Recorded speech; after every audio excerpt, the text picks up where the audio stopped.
கர்த்தருடைய பரிசுத்த நாமத்திற்கு சோசனம் உண்டாவதாக.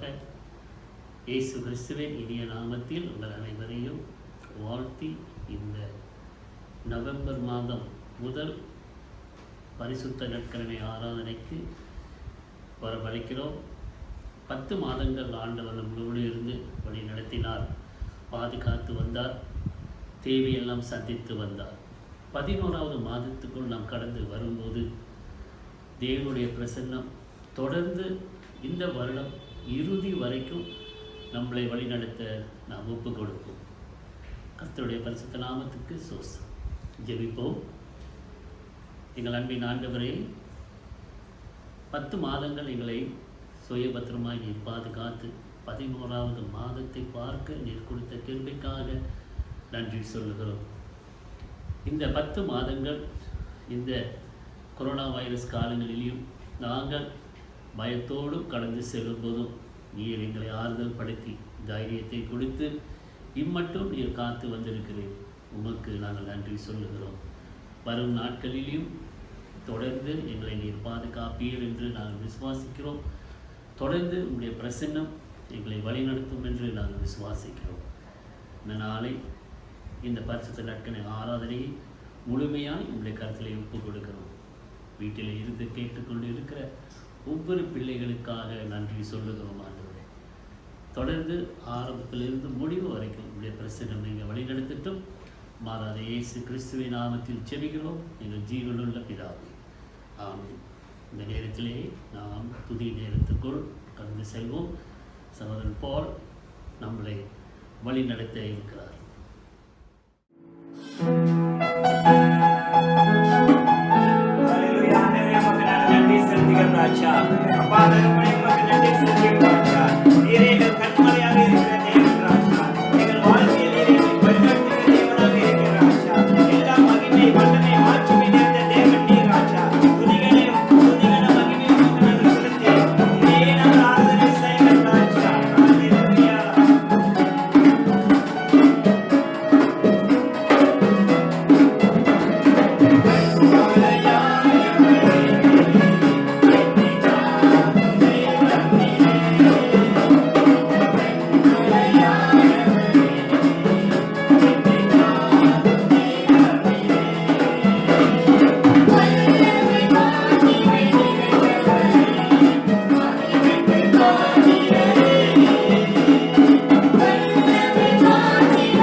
நாங்கள் எதற்கும் பயப்பட மாட்டோம். நாங்கள் எதையும் எந்த காரியத்தை கண்டு ராஜா நாங்கள் சோர்ந்து போக மாட்டோம் ராஜா.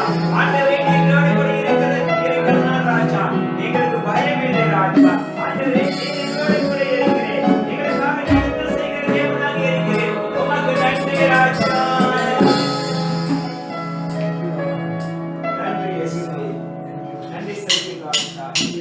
எங்களை நடத்துகிற தேவன் எங்களோடு கூட இருக்கிறீர். ஹalleluya.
ஆண்டவரே உமக்கு நாங்கள் நன்றி ராஜா.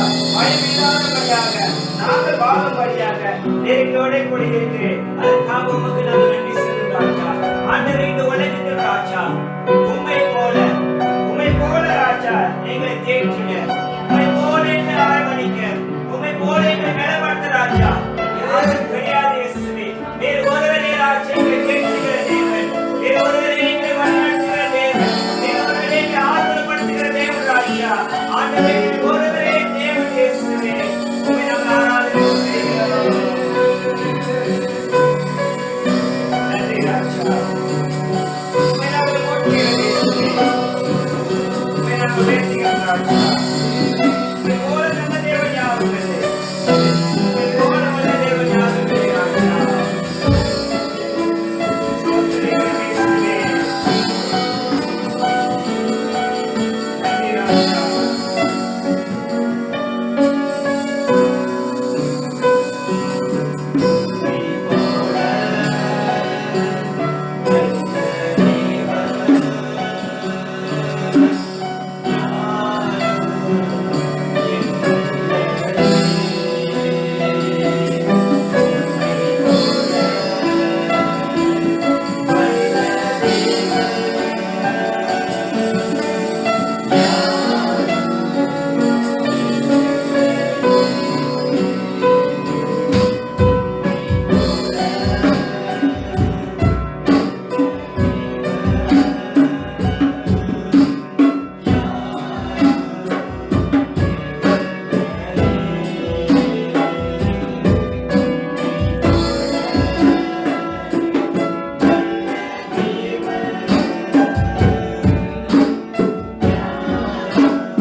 நாம் ஜெபிப்போம். அன்பின் ஆண்டவரே, துதி நேரத்தில் எங்களோடு நீர் இருந்து வழிநடத்தினதுக்காக நன்றி சொல்லுகிறோம். பாடல்களை நீர் ஆசையில் வைத்திருக்கிறேன். உம்முடைய பிரசன்னம் எங்களோடு கடந்து வந்திருக்கிறது. பாட்டு நடத்தின மகனோடு நீர் செய்து கொண்டு உம்முடைய சித்தத்தின்படி நீர் செய்ததுக்காக நன்றி சொல்லுகிறோம். துதிகளின் மத்தியில் வாசம் செய்கிற தேவன் நீர். எங்கள் துதிகளின் மத்தியிலே நீர் வாசம் செய்திருக்கிறேன். ஆண்டவரை, பாடல்களை நீர் ஆசீர் வைத்ததுக்காக நன்றி சொல்லுகிறோம். பாடகர்களை நீர் ஆசீர் வைத்திருக்கிறேன். இந்த நாளை ஆண்டவரே உங்களுடைய கருத்திலே நாங்கள் ஒப்புக் கொடுக்கிறோம். விசேஷமாக எங்களுடைய மாநாட்டுக்காக நாங்கள் செபிக்கிறோம்.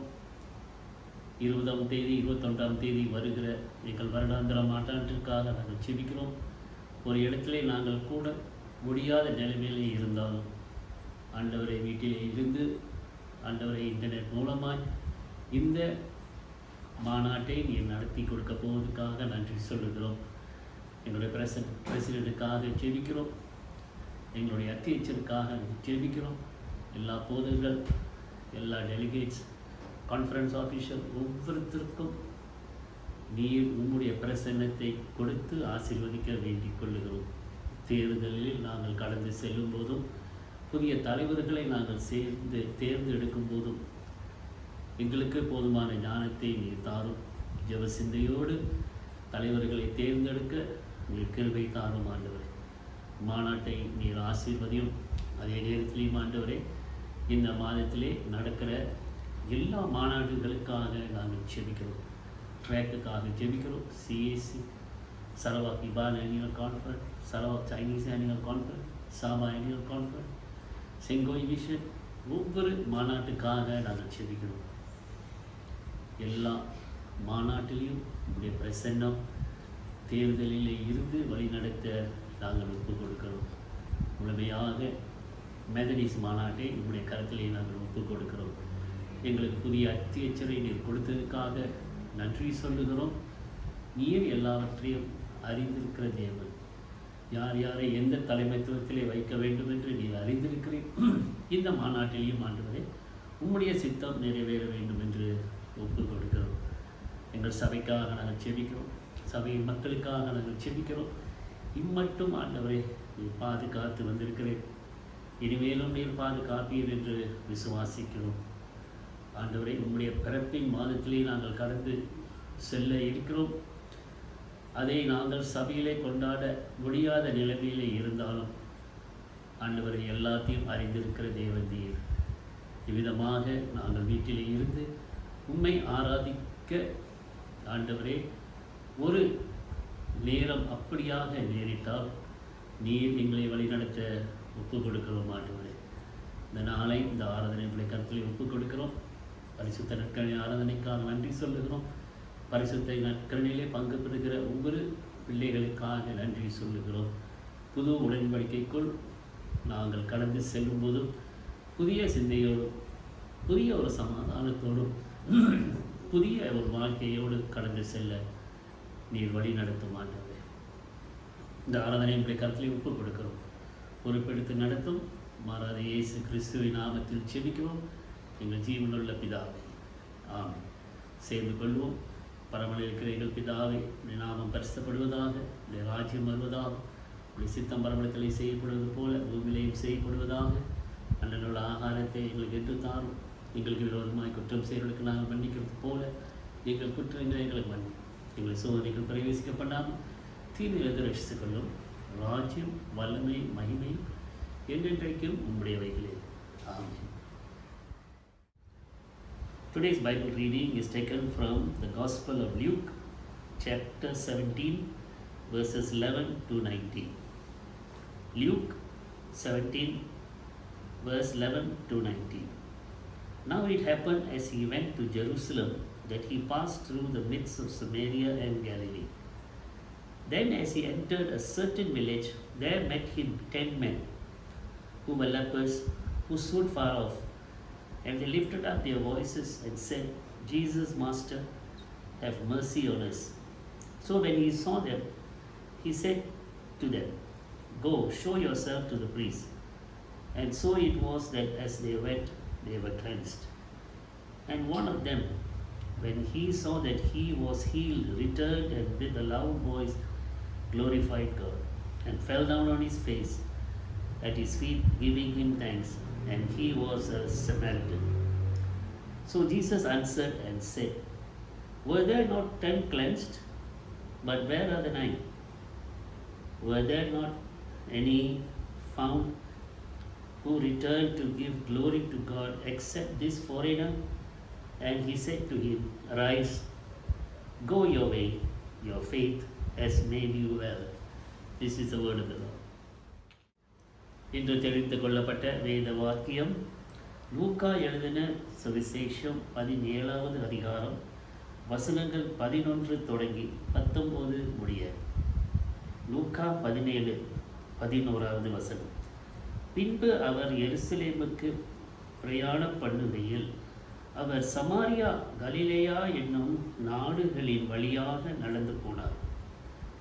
அவர் ஒரு கிராமத்தில் பிரவேசித்த போது குஷ்டரோகம் உள்ள மனுஷர் 10 பேர் அவருக்கு எதிராக வந்து தூரத்திலே நின்று, இயேசு ஐயரே, எங்களுக்கு இரங்கும் என்று சத்தமிட்டார்கள். அவர்களை அவர் பார்த்து, நீங்கள் போய் ஆசாரியர்களுக்கு உங்களை காண்பியுங்கள் என்று. அந்தபடி அவர்கள் போகையில் சுத்தமானார்கள். அவர்களின் ஒருவன் தான் ஆரோக்கியமானதைக் கண்டு திரும்ப வந்து உரத்த சத்தத்தோடு தேவனை மகிமைப்படுத்தி அவருடைய பாதத்தருகே முகங்குப்புற விழுந்து அவருக்கு ஸ்தோத்திரம் செலுத்தினான். அவன் சமாரியனாயிருந்தான். அப்பொழுது இயேசு, சுத்தமானவர்கள் 10 பேர் அல்லவா, மற்ற 9 பேர் எங்கே? தேவனை மகிமைப்படுத்துவதற்கு இந்த அந்நியனே ஒழிய மற்றவனும் திரும்பி வரனே என்று சொல்லி அவனை நோக்கி, நீ எழுந்து போ, உன் விசுவாசம் உன்னை ரட்சித்தது என்று சொன்னார். இது கர்த்தருடைய வார்த்தை. ஆமென். கர்த்தருடைய பிரசித்த நாமத்துக்கு ஸ்தோத்திரம். இன்று தெரிந்து கொள்ளப்பட்ட இந்த பாகத்தை நாம் தியானிக்கும் போது கர்த்தருடைய பிரசன்னம், ஞானம், வழிநடத்த நாம் ஒப்புக் கொடுக்கிறோம். இந்த பூமியை அநேக நேரத்திலே நீங்கள் படித்திருப்பீர்கள். ஆனால் இந்த நாளன்று நாம் வித்தியாசமாக இந்த பாகத்தை தியானம் செய்ய சித்தம் கொண்டிருக்கிறோம். முதலாவது நாம் கர்த்தரிடத்திலே இந்த பாகத்தை ஒப்புக் கொடுத்து வழி நடத்த வேண்டிக் கொள்ளுகிறவர்களாய் காணப்படுவோம். அன்பின் ஆண்டவரே, இந்த வசனங்களுக்காக நன்றி. தியானிக்கும் போது எங்களோடு நீர் இடைப்படும். உம்முடைய சத்தியம் வல்லமையாய் கடந்து செல்ல நாங்கள் ஒப்புக் கொடுக்கிறோம். உம்முடைய ஞானத்தில் நீர் வழி நடத்தும். அடியை நம்முடைய கருத்திலே ஒப்புக் கொடுக்கிறேன். என் வாயின் வார்த்தைகளும் இருதயத்தின் தியானம் நம்முடைய சமூகத்திலே பிரீதியாக இருப்பதாக. ஆமென். நான் தியானிக்கும் முன்பதாக ஒரு கதையை சொல்லிட்டு நாம் கடந்து செல்வோம். ஒரு மனிதன் காட்டுக்குள்ளே மாட்டிக்கொண்டான். எப்படி வெளியே வர்றதென்று தெரியாமல் இருந்தான். பயந்து போய் இருந்தான். இறுதியிலே எந்த ஒரு உதவியும் வராத நிமித்தம் முழங்கால் படியிட்டு ஜெபம் செய்தான். அந்த நேரத்திலே ஒருத்தர் வந்து அவரை வெளியே அழைத்து சென்றார். அப்போ வெளியே சென்ற பிறகு ஒருத்தர் அவரை பார்த்து கேட்டாராம், ஆண்டவர் உன்னுடைய ஜெபத்துக்கு பதில் கொடுத்தாரா என்று கேட்டார். அவர் இல்லை, தேவனுக்கு ஒரு வாய்ப்பு கிடைக்கிறதுக்கு முன்பதாகவே ஒரு வழிகாட்டி என்னை வெளியே கொண்டு போயிட்டார் அப்படின்னு சொன்னார். அப்போ ஜெபம் பண்ணதுக்கு அவருடைய சிந்தை என்ன, ஆண்டவர் அவரை உதவி செய்து வெளியே கொண்டு வரல, ஆண்டவர் செய்கிறதுக்கு முன்பதாகவே ஒரு வழிகாட்டி அவரை வெளியே கொண்டு போகிறார். இந்த நாளில் அப்படி தான் இருக்கிறாங்க அநேகர். என்ன பிளெஸ்ஸிங் வேணும், ஆசீர்வாதம் வேணும். நீங்கள் எல்லா இடத்துலையும் பார்த்தீங்கன்னு சொன்னால் ஆசீர்வாதம் தேவையுள்ளதாக இருக்குது. ஒரு திருமணம் செய்யும் போதும், திருமணம் முடியும் நேரத்திலே என்ன செய்கிறாங்க, போதகர்கள் ஆசீர்வாதம் கொடுக்குறாங்க. அதே நேரத்தில் நம்ம ஆராதனையிலே கடந்து செல்லும் போது, ஆராதனை முடிகிற நேரத்திலே போதகர் ஆசீர்வாதத்தை கொடுக்கிறார். ஒரு சபை ஆராதனையிலே கலந்து கொண்டு இருக்கும்போது முக்கியமான ஒரு பாகம் என்ன, ஆசீர்வாதத்தை பெற்றுக்கொள்கிறது. எல்லாருக்கும் என்ன, ஆசீர்வாதம் வேணும், ஆசீர்வாதம் வேணும், எனக்கு இப்படியாய் நான் இருக்கணும், நான் ஆசீர்வாதத்தோடு வாழணும், எனக்கு ஆசீர்வாதம் தேவை. ஒருத்தர் சொன்னார், ஐயா நீ என்னைய ஆசீர்வதிக்கலனாலும் பரவாயில்ல, ஆனால் என்னை நீ சபிக்காத அப்படின்னு சொன்னான். அப்போது என்ன நம்மளுக்கு முக்கியமாக தேவைப்படுகிறது என்று பார்த்தோம் என்று சொன்னால், யாராவது நம்ம ஆசீர்வதிக்கணும், சபிக்கிறது இல்லை. இந்த பாகத்தை நாம் வாசிக்கும் போது இந்த இடத்திலே 10 குஷ்டரோகிகளை ஆண்டவர் சந்தித்தார் என்று பார்க்கிறோம். அப்போது இந்த 17வது அதிகாரத்தை இந்த 11லிருந்து 19 வரைக்கும் நாம் வாசிக்கும்போது ஆண்டவருடைய பிரயாணம் எப்படியாய் காணப்பட்டது என்று நாம் பார்க்கிறோம். இயேசு கிறிஸ்து சமாரியா கலிலேயா அருகே செல்லுகிறதை நாம் பார்க்கிறோம்.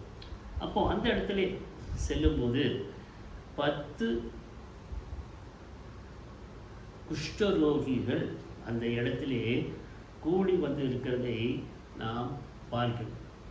அப்போ கூடி இருந்து என்ன செய்கிறாங்க, ஆண்டவரிடத்திலே சத்தமிட்டு அவருடைய பார்வை அவங்க பக்கத்திலே திருப்புறாங்க. அப்போ 10 பேர் சுகமடைகிறாங்க. ஆனால் ஒரே ஒருத்தன் ஆண்டவரை உரத்த சத்தத்தோடு மகிமைப்படுத்துகிறான் என்று பார்க்கிறோம். ஆண்டவர் கேட்குறாரு, 10 பேர் தானே இருந்தீங்க, நீ ஒருத்தன் வந்திருக்கிறிய, இன்னும் 9 பேர் எங்கே அப்படின்ட்டு கேட்குறாரு. அப்போது நம்ம முதல்ல சொன்ன கதை மாதிரி என்ன செய்யணும், எல்லாத்தையும் we take it for granted, everything we take it for granted. எத்தனை பேர் காலையில் எந்திரிச்ச உடனே வெளியே போய் நின்று, ஆஃப்கோர்ஸ் நம்மளுக்கு பக்கத்தில் ஒரு காடாவது இல்லை ஒரு தோட்டமாவது இல்லாமல் இருக்கலாம். ஆனால் வெளியே நின்று நம்ம மேலே நோக்கி பார்க்கும்போது, சூரியனை பார்க்கும்போது, சூரியனை ஆண்டவர்களுக்கு நன்றி சொல்லுவோமா? இல்லை ராத்திரியிலே நட்சத்திரங்களை பார்க்கும்போது, ஆண்டவரே இந்த சந்தோஷத்தை எங்களுக்கு நீ கொடுத்துருக்கிறேன். ஒரு பூவை பார்க்கும்போது அதனுடைய அழகை நாம் பார்த்து ஆண்டவரை ஆசீர்வதித்திருக்கிறோமா? என்ன காரியம் நம்ம செய்கிறதாய் இருக்கிறோம்? சிறு சிறு காரியமாக இருந்தாலும் ஆண்டவர் நம்மளுக்கு கொடுக்குற ஆசீர்வாதம் அப்படியாக இருக்குது. ஒரு நாள் ஆண்டவர் கொடுக்குற ஆசீர்வாதத்தை நம்ம எண்ணவே முடியாது. ஸோ அப்படியாய் இருக்கும்போது எந்த காரியத்துக்கு நம்ம நன்றி சொல்லுகிறவர்களாய் காணப்படுகிறோம்? எந்த காரியங்களுக்காக தேவனை ஆசீர்வதிக்கிறவர்களாய் காணப்படுகிறோம்? ஆண்டவர் நம்மளை ஆசீர்வதிக்கணும், வசிக்கணும், அழிக்கணும் என்று சொல்லிக்கொண்டே நம்ம இருக்கிறோம். ஆனால் எந்த காரியங்களுக்காக ஆண்டவருக்கு நம்ம நன்றி சொல்லுகிறவர்களாய் இருக்கிறோம். ஸோ அப்படியா இருக்கும்போது இந்த ஓமையில் இருந்து ஒரு சில காரியங்களை நாம் பார்க்க இருக்கிறோம். சுருக்கமாக முடிச்சிடுறேன், ஏன்னா இன்றைக்கி பரிசுத்த நற்கருணை ஆராதனையாக இருக்கிறது. ஸோ அப்படியா இருக்கும்போது இந்த பாகத்தை நாம் தியானிக்கும் போது மெயின் நபர்கள் யார்? இயேசு கிறிஸ்து, அப்புறம் 10 குஷ்ட ரோகிகள், main people in this parable. அப்போ இவங்களை குறித்து நாம் 4 காரியங்கள் இல்லை 3 காரியங்களை நாம் அறிந்து கொள்வதற்கு இருக்கிறோம். அப்பொழுது இந்த நேரத்திலே இந்த காரியங்களை குறித்து நாம் தியானிக்கும் போது ஆண்டவர் நம்மளோடு இடைப்பட நாம் ஒப்பு கொடுக்கிறவர்களாய் காணப்படும். ஆசீர்வாதத்தை நாம் எப்படியாக பெற்றுக்கொள்ள முடியும் என்று சில காரியங்களை குறித்து நாம் பார்க்கிறோம். முதலாவது என்னன்னு சொன்னால், இந்த குஷ்டரோகிகள் எப்படியாக காணப்பட்டார்கள் என்று பார்க்கிறோம். They were unclean before God and men. இந்த குஷ்டரோகம் ஒரு கொடிய ஒரு நோய். அப்போ அசுத்தம் உள்ளவர்களாய் காணப்படுவார்கள். எந்த இடத்திலே சென்றாலும் அவங்க தனியாக தான் போகணும். அசுத்தம் அசுத்தம் என்று சொல்லிக்கொண்டு போகணும். வேதத்தை நாம் பார்க்கும்போது அது ஒரு பயங்கரமான ஒரு வியாதியாய் இருக்கிறது. அந்த ஆவிக்குரிய வீதியை எடுத்துக்கொண்டோம் என்றால் அது ஒரு பாவத்துக்கு சமமான ஒரு வியாதியாய் இருக்கிறது என்று நாம் பார்க்கிறோம். 14-17 நம்ம வாசித்து பார்க்கும்போது ஒரு அசுத்தம் அதனால தான் கழுவப்பட வேண்டும் என்று நாம் அறிந்து கொள்ளுகிறதாய் காணப்படுகிறோம். Leprosy rendered a man ceremonially defiled. இது எந்த ஒரு ஆராதனையிலையோ கூட்டங்களிலோ அவன் சேர்ந்து கொள்ள முடியாது. இந்த வியாதி குணப்படுத்துகிறதுக்கும் ரொம்ப ஒரு கஷ்டமான ஒரு காரியமாய் இருக்கிறது. அப்போ அவர்கள் என்ன செய்வார்கள்? குடும்பத்தோடு கூட சேர முடியாது, சமுதாயத்தோடு சேர முடியாது, தனியாக ஒரு இடத்திலே ஒதுக்கப்பட்டு இருப்பார்கள் என்று பார்க்கிறோம். இந்த வியாதியை குறித்து லேவியராகமம் 14வது அதிகாரத்தை நீங்கள் வாசித்தீர்கள் என்று சொன்னால் அது எவ்வளவு கொடுமையானது, அது எப்படியாக நம்ம மேற்கொள்ள முடியும் என்று பார்க்கிறோம். அப்போ இந்த வியாதி எப்படியா இருக்குதுன்னு சொல்லுவாங்க, இட் பிகம்ஸ் அல்சரேட்டட். அப்படின்னா அப்படியே இந்த பாதிக்கப்பட்ட இடம் அப்படியே கீழே கொட்டி கீழே அப்படியே விழுந்துடும். விரல்கள் விழுந்துடும், காலில் உள்ள டோஸ் விழுந்துடும், எல்லாமே விழுந்துடும். அண்ட் தென் ஒரு பொறுக்க முடியாத ஒரு வாடை அப்படியாய் இருக்கும். இந்த ஐப்ரவுஸ் நம்மளுடைய இது கீழே விழுந்துடும், பேச்சு காணாமல் போயிடும், இல்லை ரொம்ப ஹார்டான ஒரு வாய்ஸாக இருக்கும், இல்லைன்னா அவங்களுடைய சுவாசத்தில் சத்தம் அப்படியே வரும். இப்படியா இருக்குது அப்படின்னு நாம் பார்க்கும்போது ஒதுக்கப்பட்ட ஒரு ஜனங்களாய் காணப்படுகிறார்கள் என்று நாம் பார்க்கிறோம். அப்போது நம்மளுடைய அந்த மசில்ஸ் எல்லாம் பாதிக்கப்படும், சரீரம் முழுமையாக பாதிக்கப்படும் என்று நாம் பார்க்கிறோம். While the physical disease is horrible, the terrible social consequences in Israel only added to the misery. இது வியாதி ஒரு கொடுமை. ஆனால் ஆண்டவர் என்ன சொல்றாரு? இந்த 10 பேரை பார்த்து அவர் என்ன சொல்றாரு? போய் ஆசாரிய இடத்துல நீ போய் முதலாவது என்ன? ஆசீர்வாதத்தை பெற்றுக்கொள்ளுகிறது என்ன அப்படின்னு சொன்னால், இந்த பாகத்துக்கும் ஆசீர்வாதத்துக்கும் என்ன ஒரு கனெக்ஷன் இருக்குன்ட்டு நம்ம திங்க் பண்ணணும். அது எப்படி அப்படின்னு சொன்னால், அந்த ஆசீர்வாதத்தை பெற்றுக்கொள்ளுகிறதற்கு முதலாவது நாம் உணர்ந்து கொள்ள வேண்டியது என்னன்னா, தேவனுக்கு முன்பாகவும் மனிதர்களுக்கு முன்பாகவும் நான் ஒரு அசுத்தனாய் இருக்கிறேன். நான் சில வாரங்களுக்கு முன்பதாக வெளிப்படுத்தின விசேஷத்தை தியானிக்கும் போது, அநியாயம் செய்கிறவர் அநியாயம் செய்யட்டும், அசுத்தம் உள்ளவர் அசுத்தமாய் இருக்கட்டும். அப்போது அசுத்தம் என்று உணரும் போது அதில் இருந்து விடுதலை பெறணும் அப்படின்ற ஒரு சிந்தை நம்மளுக்கு வருகிறதாய் இருக்கணும். So first you must understand, accept your present situation, how you are, what you are going through. முதலாவது நான் யார், என்ன பிரச்சனை நான் கடந்து சென்று கொண்டு இருக்கிறேன் அப்படின்ட்டு உணரணும்.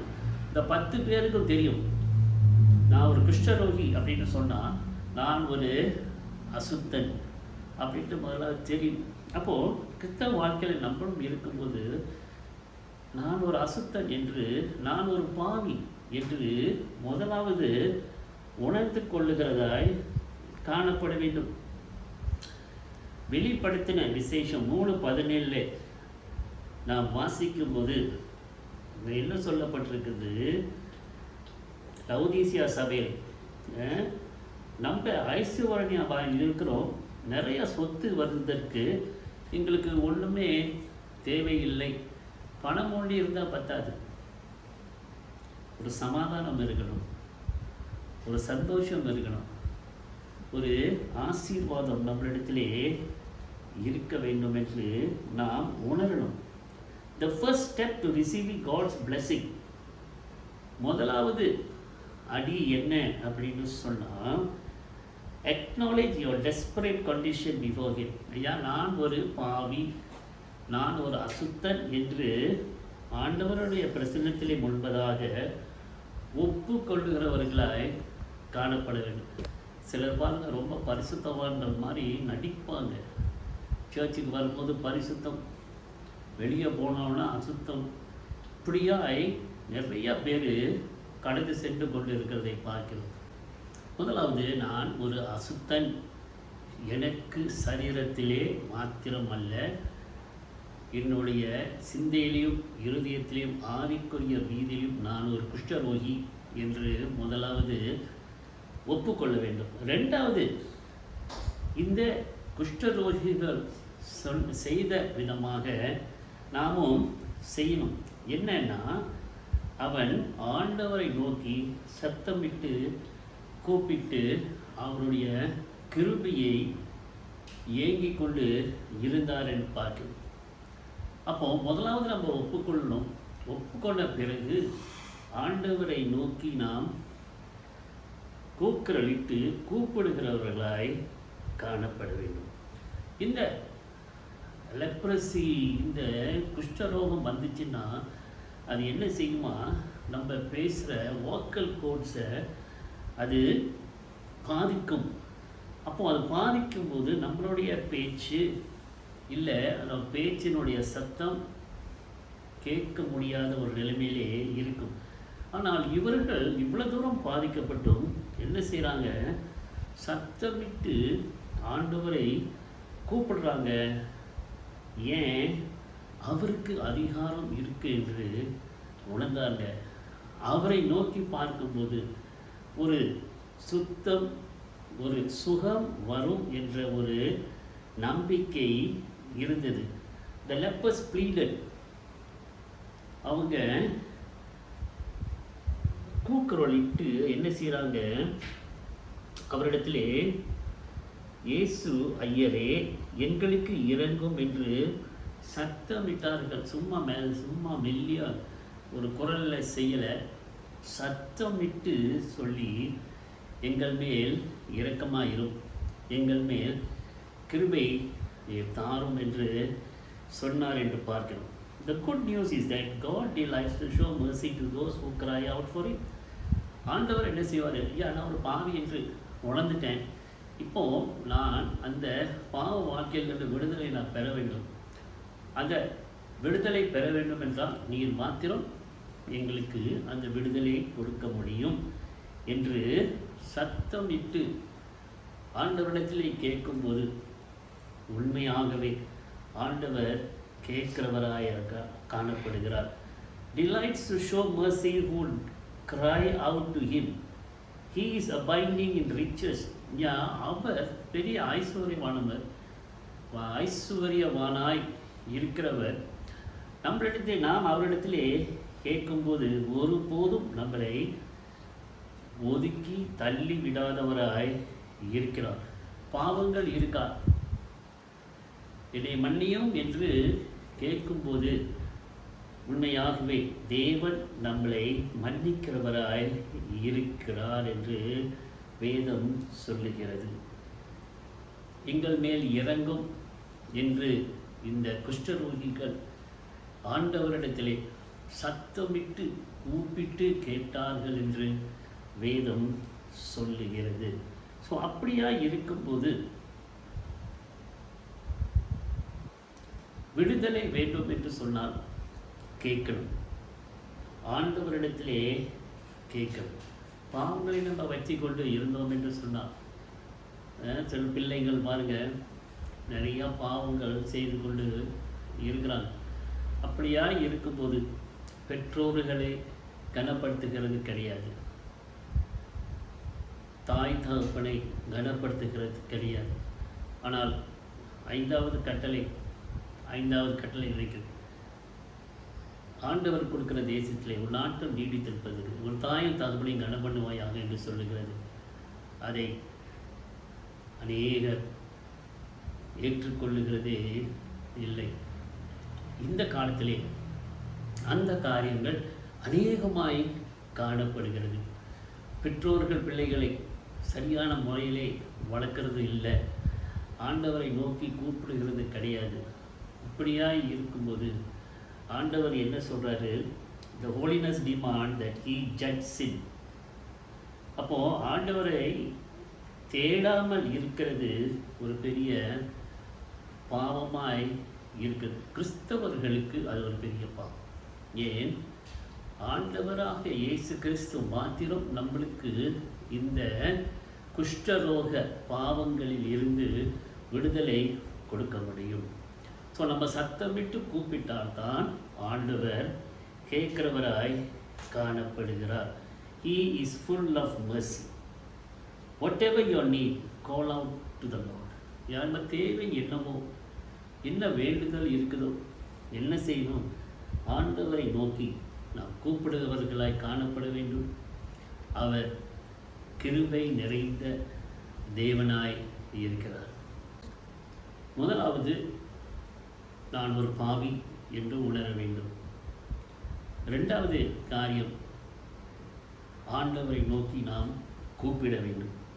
மூன்றாவது காரியம் என்ன அப்படி என்று சொன்னால், ஒரு விசுவாசம் ஆண்டவர் மேலே இருக்க வேண்டும். அது எப்படிப்பட்ட விசுவாசம்? உறுதியான ஒரு விசுவாசம் இருக்க வேண்டும். வேதத்தை நாம் வாசிக்கும்போது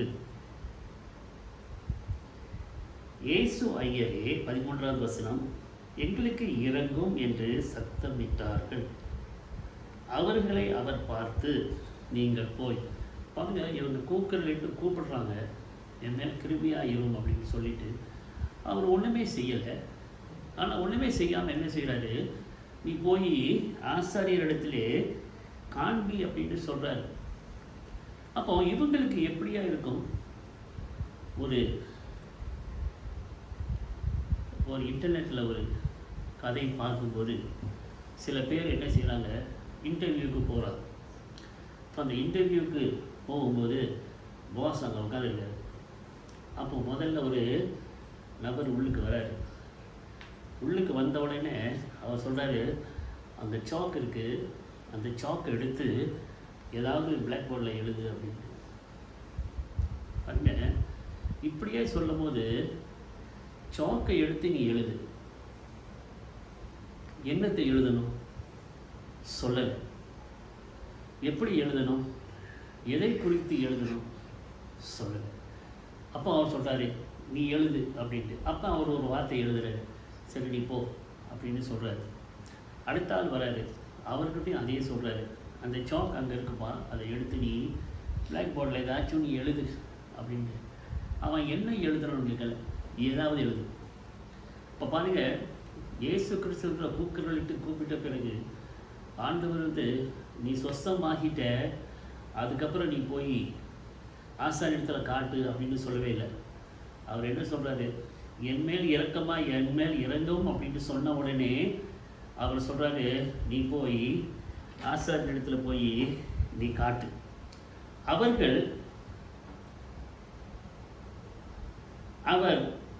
அவர்களை அவர் பார்த்து, நீங்கள் போய் ஆசாரியர்களுக்கு உங்களை காண்பியுங்கள் என்றார். அந்தபடியே அவர்கள் போகையில் சொஸ்தமானார்கள். அந்த இடத்துல சொஸ்தம் இல்லை. நம்மளும் இந்த விசுவாசத்தோடு நாம் ஒரு காரியத்தில் கடந்து சென்று கொண்டு இருக்கிறார்.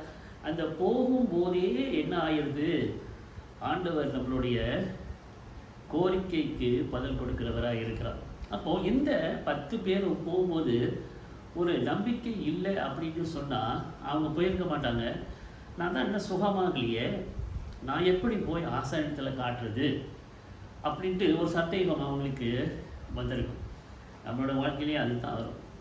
சில காரியங்களை நம்ம செய்யும்போது இது நடக்குமா, இது நடக்காதா என்று ஒரு சந்தேகம் வரும்.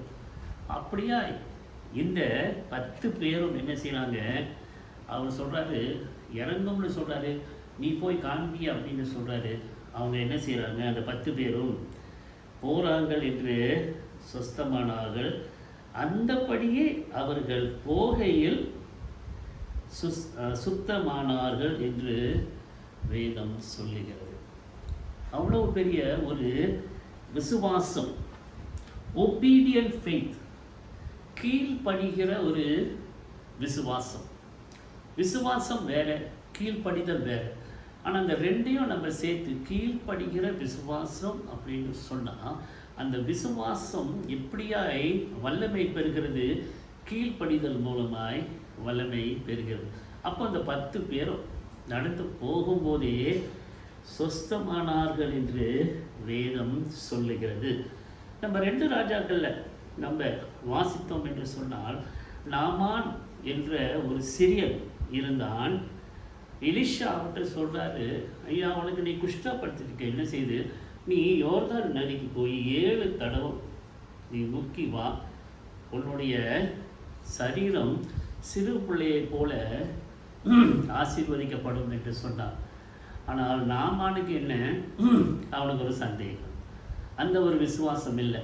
யாராவது சொல்லி, அது ஒரு வேலைக்காரி சொல்லி அவர் போயிட்டு யோர்தான் நதியிலே முக்கிறார் என்று பார்க்கிறோம். அப்போது இந்த குஷ்டரோகிகளுக்கு கீழ்ப்படுகிற விசுவாசம் இருந்தது. நாமானுக்கு எப்படி இருந்தது, ஒரு சந்தேகம் இருந்தது. ஆனாலும் சந்தேகத்தை அவன் மேற்கொண்டு யோர்தான் நதியிலே போய் 7 தடவை முக்கி வரும்போது அவனுடைய மேலே உள்ள தோல் எல்லாம் சிறு பிள்ளைகளின் தோல் போல ஆயிட்டு என்று நாம் பார்க்கிறோம். நீங்கள் 2 ராஜாக்கள் 5ஆம் அதிகாரத்திலே நீங்கள் வாசித்து பாருங்கள்.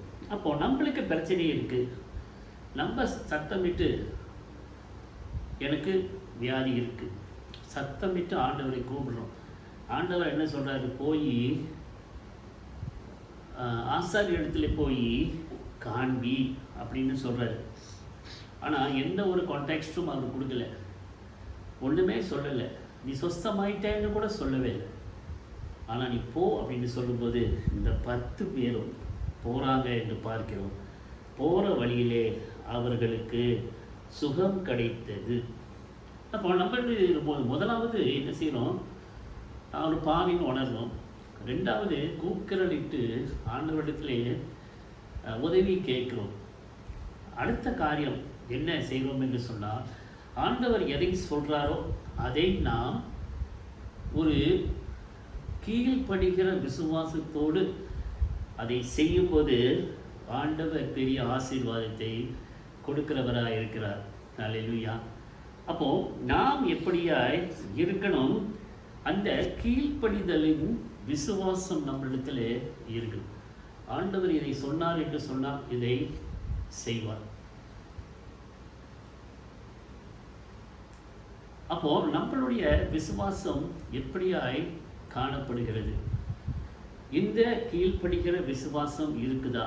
அப்படி இருந்துச்சு அப்படின்னு சொன்னால் நம்ம அந்த பாதையிலே கடந்து சென்று கொண்டு இருக்கும்போதே ஆண்டவர் ஒரு சுகத்தை கொடுக்கிறவராய் இருக்கிறார்.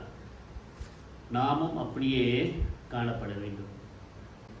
அடுத்த காரியம் நாம் பார்த்தோம் என்றால், ஒரு பாவி ஆண்டவர் நோக்கி கூப்பிடுறோம், ஒரு கீழ்ப்படுகிற விசுவாசம் இருக்கணும். அதன் பிறகு நம்மளுக்கு ஒரு நன்றியுள்ள இருதயம் இருக்கணும். ஏன் ஆண்டவர் ஆசீர்வாதத்தை கொடுத்தார். நாம் கடந்து சென்று கொண்டு இருக்கும்போதே ஆசீர்வாதம் நம்மளை தொடர்ந்து வந்து கொண்டு இருக்கிறது. அப்படியாய் காணப்படுகிற காலங்களிலே தேவன் மேலுள்ள விசுவாசம் பெறுகிறது. நாம் கேட்டது கிடைத்து விட்டது. அப்போ இந்த 10 பேரும் சுகம் பெற்றார்கள். ஆனால் ஆண்டவரை மகிமைப்படுத்த திரும்பி வந்தவன் ஒரே ஒருத்தனாய் இருந்தான்.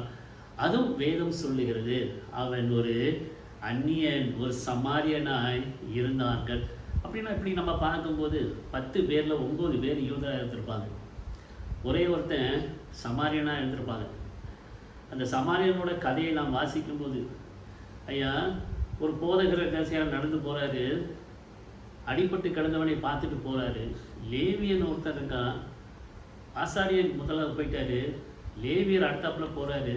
3வது வருகிறவன் ஒரு சமாரியன், ஒரு அந்நியன். அவன் அந்த அடிபட்டு கிடந்தவன் மேலே இரக்கம் கொண்டு அவனை எடுத்துக்கொண்டு சத்திரத்திலே கொண்டு வைத்து அவனை பாதுகாக்க பணத்தையும் கொடுத்து சென்றான் என்று பார்க்கிறோம். இதில் 10 பேரில் 9 பேர் யூதர்களாக இருந்திருப்பாங்க, ஒரே ஒருத்தன் சமாரியன். ஆனால் நன்றி உள்ள இருதயத்தோடு மறுபடியும் வந்து ஆண்டவருக்கு நன்றி சொன்னவன், ஆண்டவனுடைய நாமத்தை மகிமைப்படுத்துகிறவன் இந்த அந்நியன் ஒருவனே என்று நாம் பார்க்கிறோம். வேதத்திலே வாசிக்கும்போது, அவர்களில் ஒருவன் தான் ஆரோக்கியமானதைக் கண்டு திரும்ப வந்து உரத்த சத்தமிட்டே தேவனை மகிமைப்படுத்தினான். அவருடைய பாதத்தருகே முகங்குப்புற விழுந்து அவருக்கு ஸ்தோத்திரங்கள் செலுத்தினான். அவன் சமாரியனாய் இருந்தான் என்று. அவன் ஒரு யூதர் கூட இல்லை. ஆனால் யூதராகிய இயேசு கிறிஸ்து எல்லாருக்கும் தான் சுகத்தை கொடுத்தார். ஆனால் நன்றியுள்ள இருதயத்தோடு வந்தவன் ஒரே ஒருத்தன். அவன் ஒரு அந்நியன், அவன் ஒரு சமாரியன் என்று வேதம் திட்டவட்டமாக சொல்லுகிறது. பாருங்க, கிறிஸ்தவர்கள் சில நேரத்தில் உதவி செய்ய மாட்டாங்க, ஆனால் அவிசுவாசிகள் என்ன செய்வாங்க?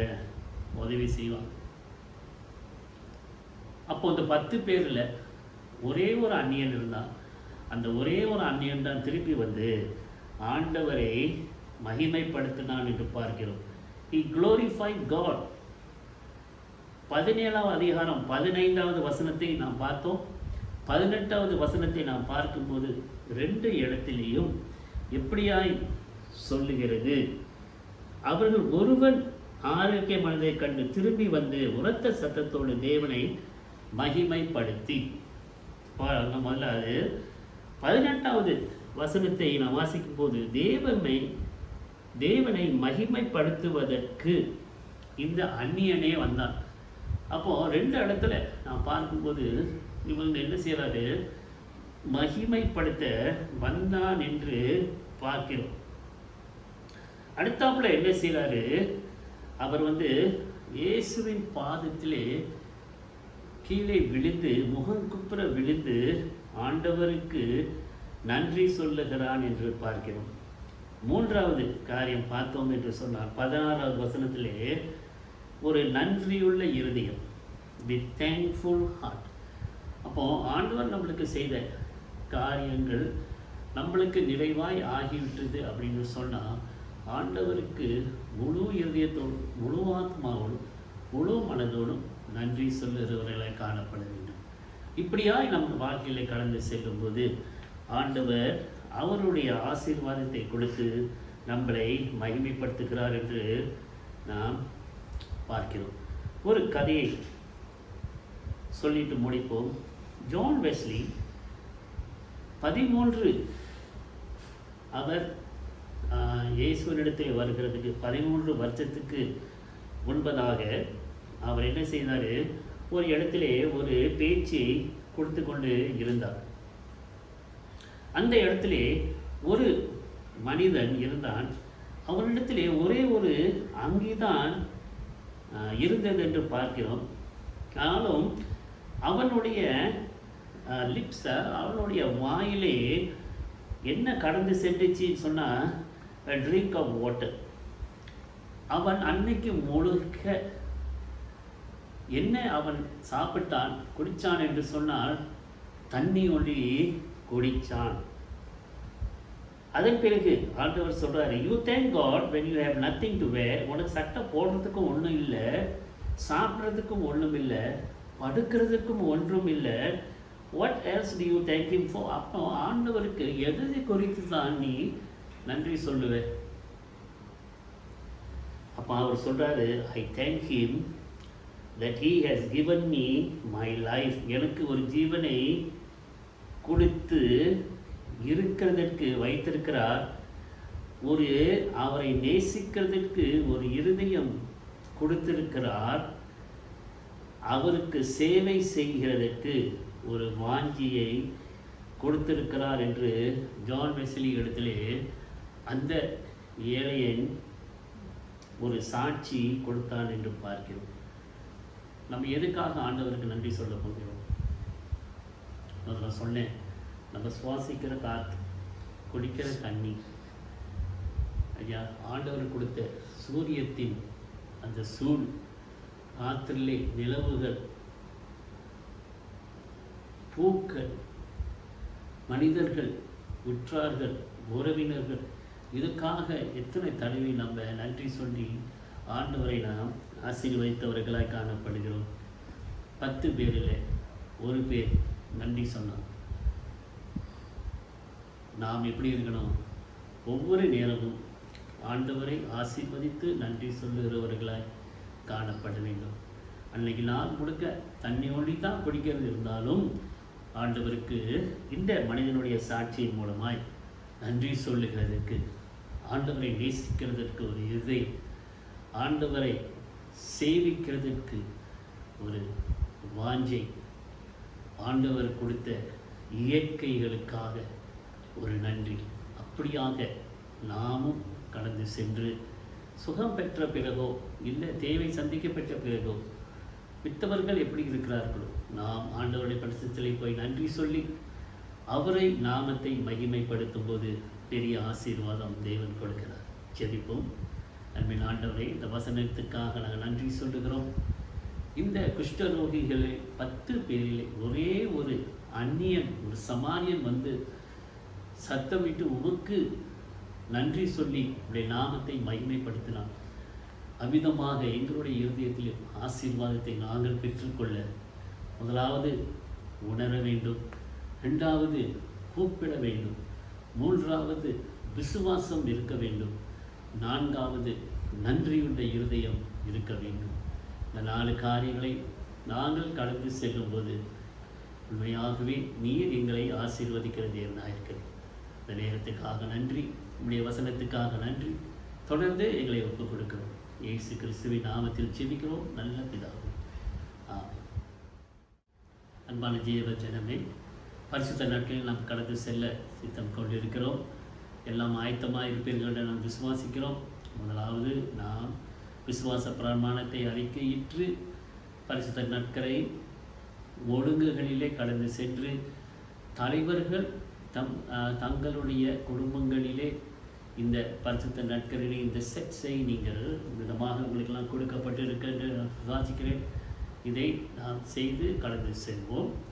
நாம் இந்த ஆராதனையிலே கடந்து செல்லும் போதும் ஒரு பயபக்தியோடு பாவம் மன்னிக்கப்பட்டு புது உடன்படிக்கைக்குள்ளே நம்மளை ஒப்பு கொடுத்து நடத்த தேவன் நம்மளுக்கு கிருபை கொடுப்பாராக. ஆமென். கர்த்தருக்குள் பிரியமானவர்களே, நாம் எல்லாம் பரிசுத்த நாட்களில் பங்கு பெற ஆயத்தமாக இருப்போம் என்று நான் விசுவாசிக்கிறேன். இந்த நேரத்திலே இந்த ஆராதனையில் கடந்து செல்லும் போதும் அடியேன் வாசிக்கிறேன். நீங்கள் எல்லாரும் பின்வர வேண்டும் என்று வேண்டிக் கொள்ளப்படுகிறீர்கள். உங்களுடைய அப்பமும் உங்களுடைய ஜூஸும் ரெடியாக இருக்கும் என்று நான் விசுவாசிக்கிறேன். நாம் அந்த ஆராதனைக்குள்ளே கடந்து செல்வதற்கு முன்பதாக விசுவாச பிரமாணத்தை நாம் அறிக்கையிடுவோம். வானத்தையும் பூமியையும் படைத்த சர்வ வல்லமையுள்ள பிதாவாகிய தேவனை விசுவாசிக்கிறேன். அவருடைய ஒரே குமாரனாகிய நம்முடைய நாதர் இயேசு கிறிஸ்துவையும் விசுவாசிக்கிறேன். அவர் பரிசுத்த ஆவியினாலே கன்னிமரியாள் இடத்தில் உட்பவித்து பிறந்தார்.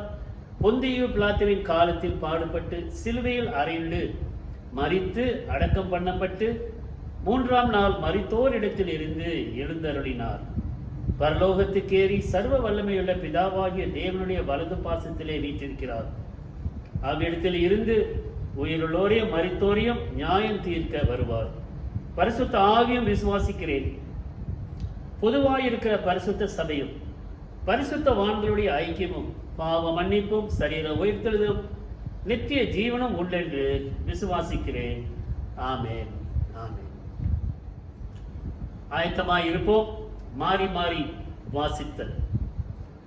உங்கள் இருதயத்தை உயர்த்துங்கள். எங்கள் இருதயத்தை உயர்த்துகிறோம். நம்முடைய கர்த்தராகிய தேவனுக்கு சோஸ்திரம் செலுத்த கடவும். அப்படியே செய்வது தகுதியும் நீதியுமாய் இருக்கிறது.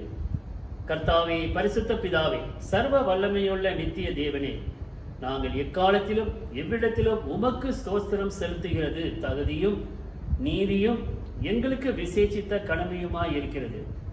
ஆதலால் தூதரோடும் பரமசபை அனைத்தோடும் நாங்கள் உமது மகிமையுள்ள நாமத்தை புகழ்ந்து மேன்மைப்படுத்தி எல்லாரும் சேனைகளின் கர்த்தராகிய தேவனே, நீர் பரிசுத்தர் பரிசுத்தர் பரிசுத்தர், வானமும் பூமியும் உமது மகிமையால் நிறைந்திருக்கின்றன, உன்னதமானவர் ஆகிய தேவனுக்கே மகிமை உண்டாவதாக என்று இடைவிடாமல் உம்மை சோஸ்தரிக்கிறோம். ஆமென். நடக்கிறதுக்கு நாம் ஆயத்தமாய் இருப்போம். சர்வ வல்லமையுள்ள தேவனே, எங்கள் பரமபிதாவே, தேவரீர் எங்கள் மேல் உருக்கமாய் இறங்கி உம்முடைய ஒரே பேரான குமாரனாகிய இயேசு கிறிஸ்து சிலுவையில் மரணம் அடைந்து எங்களை மீட்டுக் கொள்ளும்படி அவரை தந்தருளினீரே. அவர் சிலுவையிலே ஒரே தரம் தம்மை தாமே ஏக பலியாக ஒப்பு கொடுத்து சர்வ லோகத்தின் பாவங்களையும் நிவர்த்தி செய்வதற்கு நிறைவும் பூரணமும் போன்றதுமான பலியை செலுத்தினதும் அல்லாமல் தமது அருமையான மரணத்தை என்றென்றும் நினைவூட்டும் ஞாபகத்தை நியமித்து தாம் திரும்ப வரும் அளவும் நாங்கள் அதை அனுசரித்து வரும்படி தமது பரிசுத்த சுவிசேஷத்தில் கட்டளையிட்டருளினீரே.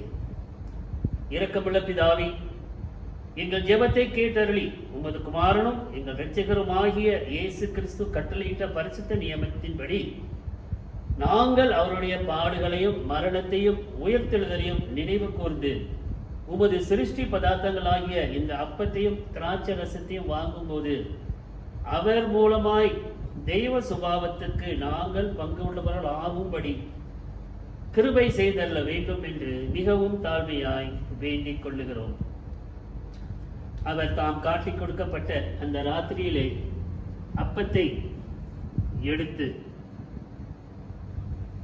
சோஸ்திரம் பண்ணி அதை பிட்டு சீஷர்களுக்கு கொடுத்து, நீங்கள் வாங்கி புசியுங்கள், இது உங்களுக்காக கொடுக்கப்படுகிற என்னுடைய சரீரம், என்னை நினைவு கூறும்படி இதை செய்யுங்கள் என்றார். அப்படியே ராப்போஜனம் பண்ணின பின்பு அவர் பாத்திரத்தையும் எடுத்து சோஸ்திரம் பண்ணி அவர்களுக்கு கொடுத்து, நீங்கள் எல்லாரும் இதில் பானம் பண்ணுங்கள், இது பாவ மன்னிப்பு உண்டாகும்படி உங்களுக்காகவும் அநேகருக்காகவும் சிந்தப்படுகிற புது உடன்படிக்கைக்குரிய என்னுடைய இரத்தம், இதை பானம் பண்ணும் பொழுதெல்லாம் என்னை நினைவு கூறும்படி இதை செய்யுங்கள் என்று திருவுளம் பற்றினார். ஆமென். எல்லாரும் சேர்ந்து, இரக்கமுள்ள கர்த்தாவே, எங்கள் சுயநீதியை நம்பி நாங்கள் இந்த உம்முடைய பந்தியில் சேர துணியாமல் தேவனுடைய அளவற்ற இரக்கத்தையே நம்பி சேருகிறோம். உம்முடைய மேசையின் கீழ் விழும் துணிக்கைகளை ஆகிலும் பெற்றுக்கொள்ள நாங்கள் பாத்திரர் அல்ல. ஆகிலும் தேவரே, எப்பொழுதும் இரக்க செய்ய தவறாத ஆண்டவராய் இருக்கிறேன். ஆன தன்மையினால் காருண்ய கர்த்தாவே, உமது அருமையான குமாரனாகிய இயேசு கிறிஸ்துவின் பரிபூரண ஜீவியத்தால் நாங்கள் நிரப்பப்படவும், அவருடைய சாயலில் நாங்கள் வளரவும், அவரிடத்தில் நாங்களும் எங்களிடத்தில் அவரும் எப்பொழுதும் வாசமாய் இருப்பதற்கும் ஏற்ற விதமாய் இந்த பரிசுத்த நற்கருணையில் பங்கு பெற எங்களுக்கு கிருபை செய்தருளும். ஆமேன். லோகத்தின் பாவத்தை சுமந்து தீர்க்கிற தேவாட்டு குட்டியே எங்களுக்கு இறங்கும். லோகத்தின் பாவத்தை சுமந்து தீர்க்கிற தேவாட்டு குட்டியே எங்களுக்கு இறங்கும். லோகத்தின் பாவத்தை சுமந்து தீர்க்கிற தேவாட்டு குட்டியே உமது சமாதானத்தை தாரும். ஆமேன். எல்லாரும் குடும்ப தலைவர்கள் உங்கள் குடும்பத்தினருக்கு இந்த பந்தியை பரிமாற வேண்டிக் கொள்ளுகிறோம். ஒரு 5 நிமிடம் நாம் கொடுப்போம். அதுக்குள்ளே நீங்கள் செய்ய வேண்டும் என்று வேண்டிக் கொள்ளப்படுகிறீர்கள்.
அன்பின் ஆண்டவரே, உம்முடைய பிள்ளைகளுக்கு உம்முடைய திரு சரீரத்தையும் திரு இரத்தத்தையும் கொடுத்து போஷித்து நீர் ஆண்டவரே அவர்களை உம்மோடு ஒரே சுபாவத்துக்குள் சேர்த்து கொண்டதுக்காக நன்றி சொல்லுகிறோம். புது உடன்படிக்கைக்குள்ளே சென்று புதிய ஒரு வாழ்க்கையை வாழ நீர் கிருபை தாரும் ஆண்டவரே. இந்த நேரத்துக்காக நன்றி சொல்லுகிறோம். துதி நேரத்தில் எங்களோடு நீர் கடந்து வந்திருக்கிறேன். வார்த்தையின் மூலமாய் எங்களோடு நீர் இடைப்பட்டிருக்கிறேன். பரிசுத்த நற்கையின் மூலமாய் எங்களை உம்மோடு நீர் சேர்த்து கொண்டிருக்கிறேன். உமக்கு நாங்கள் நன்றி சொல்லுகிறோம். தொடர்ந்து வரும் வாரங்களிலும் உம்முடைய பாதுகாப்பு எங்களோடு இருக்க வேண்டும் என்று வேண்டிக் கொள்ளுகிறோம். உம்முடைய பிரசன்னம் எங்களை வழிநடத்தட்டும். நல்ல சுகம் பலம் கொடுத்து ஆசீர்வதித்து வழிநடத்த நாங்கள் ஒப்புக் கொடுக்கிறோம். இயேசு கிறிஸ்துவின் நாமத்தில் ஜெபிக்கிறோம் நல்ல பிதாவே, ஆமென். ஆசீர்வாதம் பெற்றுக்கொள்வோம். நம்முடைய கர்த்தராகிய இயேசு கிறிஸ்துவின் கிருபை, பிதாவாகிய தேவனுடைய அன்பு, பரிசுத்த ஆவியோட அந்யோன்ய ஐக்கியம், தெய்வ வழிநடத்தும் தெய்வ சமாதானம் நம் அனைவரோடும் கூட இப்பொழுதும் எப்பொழுதும் சதா காலங்களில் நிற்பதாக. ஆமென். எல்லாரும் சேர்ந்து என் ஆத்மாவே கர்த்தரை சோஸ்திரி, என் முழுவதுமே பரிசுத்த நாமத்தை சோஸ்திரி, என் ஆத்மாவே கர்த்தரை சோஸ்திரி, கர்த்தர் செய்த சால உபாரங்களையும் மறவாதே. ஆமென். ஷாலும் மலைக்கன் அமர்ந்திருங்கள். 1-2 அறிவிப்புகளை நான் தெரிவித்துக் கொள்கிறேன். அறிவிப்புகள்.